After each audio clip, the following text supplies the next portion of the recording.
Welcome to the Fortune Fastlane YouTube channel. Mark Cuban is best known as the billionaire owner of the Dallas Mavericks, but his diverse interests include working with companies to invest in. A look at the website of Mark Cuban Company shows the variety of companies he owns or has invested in, and there are many impressive lists. If you want more of this content, subscribe to the Fortune Fastlane YouTube channel and hit the notification bell. Cuban started selling trash bags door-to-door when he was just 12 years old.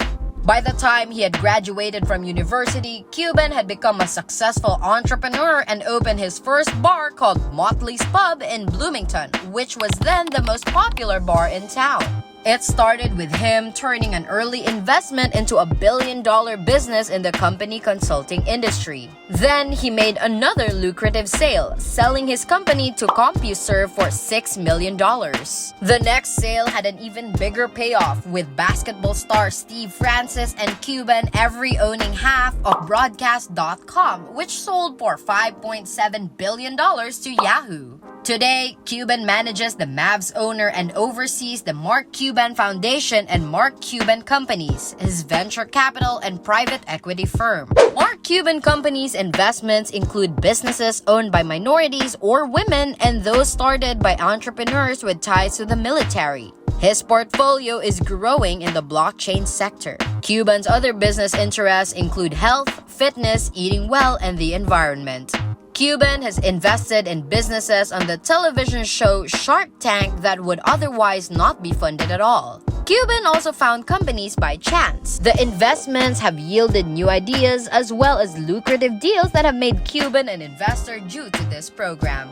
Mark Cuban Cost plus Drugs. Former billionaire Mark Cuban solved the problem of high prices by creating his company, Mark Cuban Cost plus Drugs. This company produces generic drugs at low cost and sells them on a transparent, straightforward basis through their website. Oshmiansky started this company with help from Cuban after they were frustrated by the fact that their competitors' price hike caused outrage among people who needed the medicine most. Through MCP plus DR, Cantabrian Shkreli became a poster for corporate greed. Billshark. In 2016, Billshark founders Stephen McKean, Brian Keeney, and Michael Mora founded the company to save customers time and money by negotiating their monthly bills and identifying unused subscription. Today, Billshark has saved consumers and small businesses more than $10 million and it plans to save them $2.7 billion by 2025.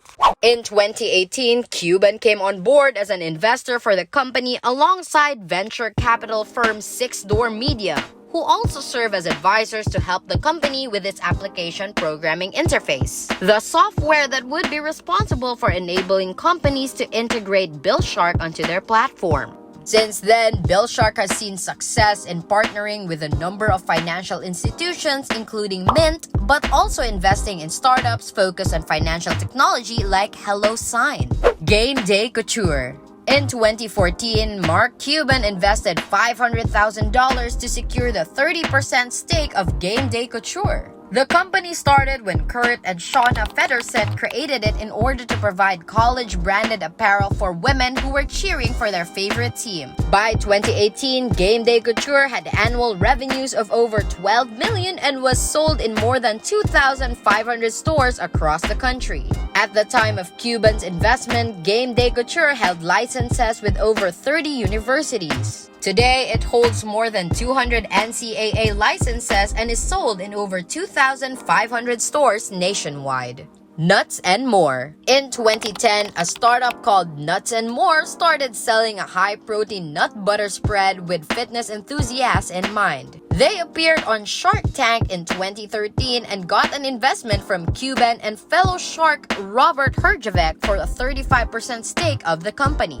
Today, the company has more than 20 flavors and sells high-protein peanut and almond butter spreads, snack packs, and more. Before appearing on Shark Tank, their sales were $100,000 a year. By 2018, they had profits reaching $6 million annually. InstaFire. Connell and Frank teamed up to create a sustainable, environmentally friendly fire starter called InstaFire. Connell first met with Frank in an abandoned warehouse for the duration of 9 months to develop the product. The company has since expanded its offerings, especially those that boost environmental friendliness. Placing 30% of their stock in 2016, Wagner provided funding for the company and saw $7.5 million in retail sales in the first 3 years following its appearance on Shark Tank in 2015. Mrs. Goldfarb's Unreal Deli. Jenny Goldfarb grew up in a family that ran a deli business in New York and later decided to go vegan. Upon doing so, she opened her own plant deli named Mrs. Goldfarb's Real Deli in 2018. Her products are kosher, animal-free, cholesterol-free, nitrate-free, low in fat, and high in protein. In 2019, Carlos gives Jenny $250,000 for 20% of the company's shares on Shark Tank. Jamie also has other investments in plant-based businesses like Goldfarb's. Simple Sugars. Lani Lazari, a young teen, was struggling with eczema, causing her to go through multiple dermatologist visits but no solutions. Lani had attempted many concoctions in the kitchen that she hoped would relieve her skin. Finally, she found relief by 2005 and is now eczema-free. In 2013, she appeared on Shark Tank when Cuban walked away with 33% of the company for his $100,000 investment. Sales for the Pittsburgh-based company rose from $44,000 to $6 million after appearing on Shark Tank.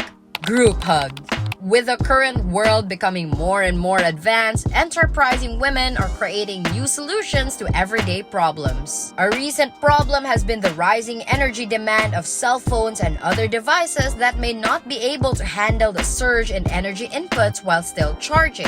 Grouphug created a Windows solar panel with an internal battery that can charge your devices day or night. This was an idea that caught the eye of Mr. Cuban on Shark Tank, who bought 25% of the company for $150,000. Coconut Girl. In 2020, after researching the healthy benefits of eating meat-free diets, he invested $180,000 in Coconut Girl Company to get in on the ground floor and shape its future. The company was founded by Francesca Frankie Yamswan, who developed a dairy-friendly ice cream sandwich line in 2018. Coconut Girl's gear is sold in flavors like Hang Loose Vanilla with Aloha Chocolate that are sweetened with dates, honey, and maple syrup. Coconut Girl boasts that their products are grain-free, paleo, and pretty much guilt-free.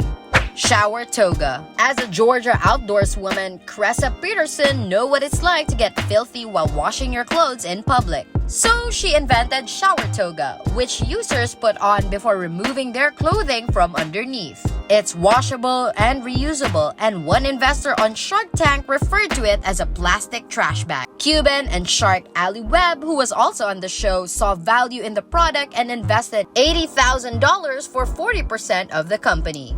Ready, Set, Eat.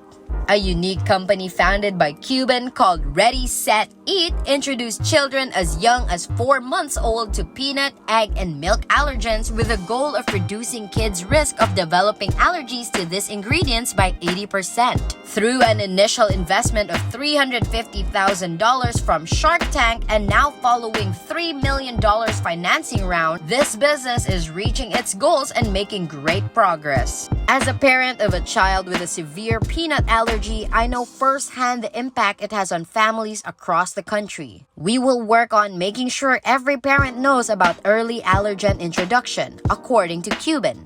He has 3 children. The Living Christmas Company. When Scott Martin was 14 years old, he started delivering Christmas trees. Because it worked in a nursery, I thought, why do people cut down trees to bring in the houses when there are perfectly good living trees that can be brought in the house and afterwards they keep on living?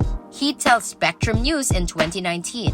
As an adult, Scott founded the Living Christmas Company, which delivers live potted Christmas trees that families care for during the holidays and then return them to him and he will rent them out to another family. Then Scott uses his investment money to buy a new tree each year, saving the life of a tree all around. Problematically, having enough capital and infrastructure at age 35 and unable to escape federal securities laws by going on Shark Tank, Scott went on Shark Tank to see if anybody would invest in his company without actually investing any money.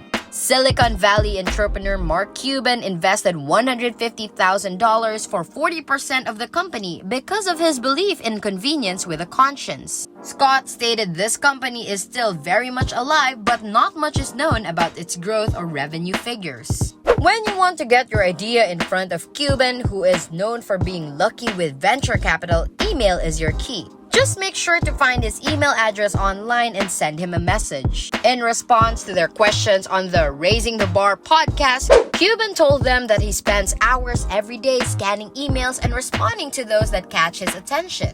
Your best chance of reaching Cuban is to keep your emails concise and structured around what your product does, avoiding extravagant claims. If your emails land in Cuban's inbox and he reads them in depth, you'll be able to appear on his radar and potentially gain an investment of your own. Mark Cuban is an American businessman who made his fortune with investments in the technology and digital media industries. He is the owner of the Dallas Mavericks professional basketball team in the National Basketball Association and 2929 Entertainment. Cuban was born in Pittsburgh, Pennsylvania. His father, Norton Cuban, had been an auto upholstery worker. Cuban described his mother, Shirley, as someone who worked a different job or different career goal every other week.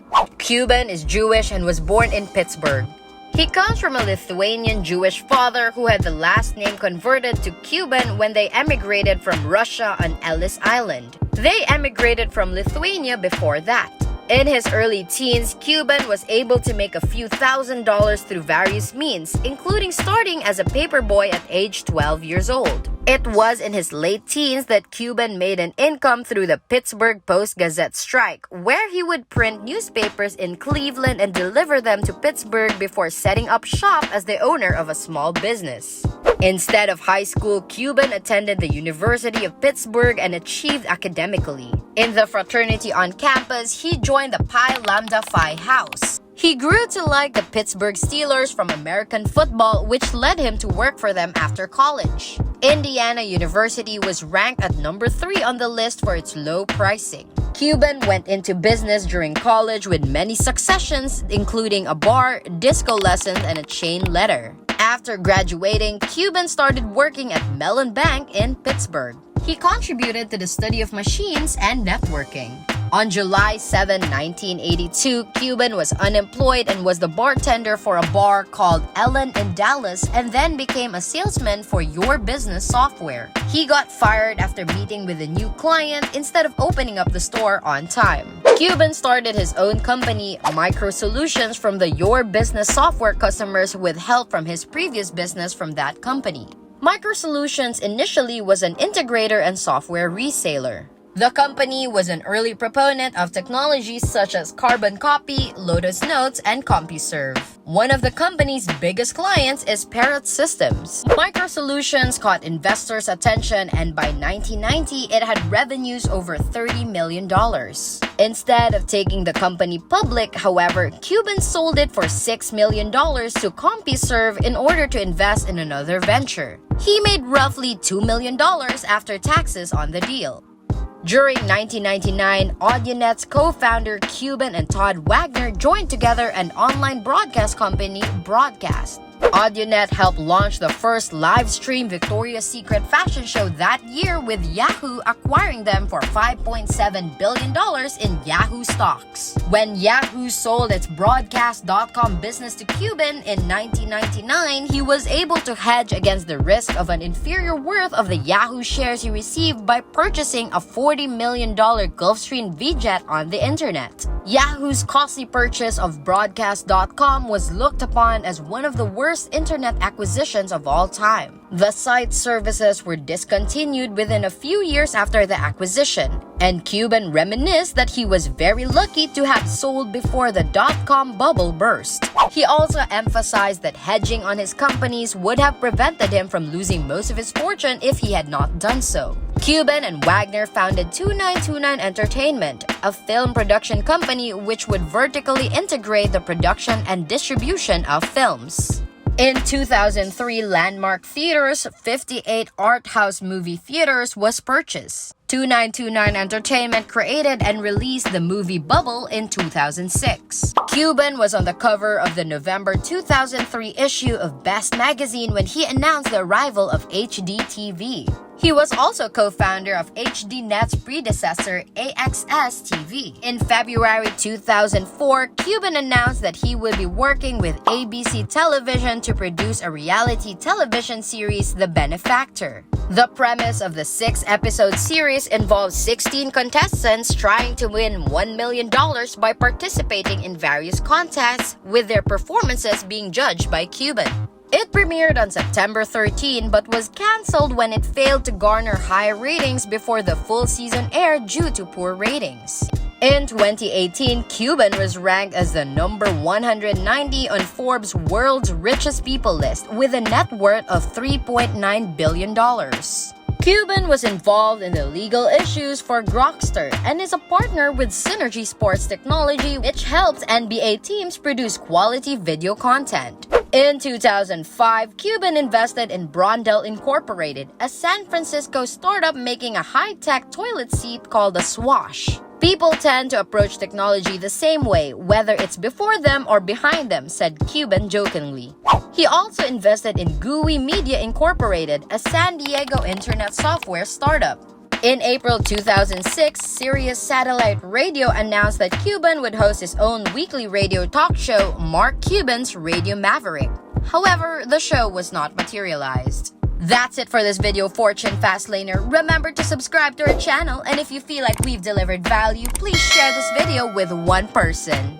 That's right, just one person, as a token of your appreciation for the hard work we put into making content that educates and helps you on your mission of building your own fortune. Remember, you can watch video after video, but it isn't until you actually take action that you'll start to see results. See you soon!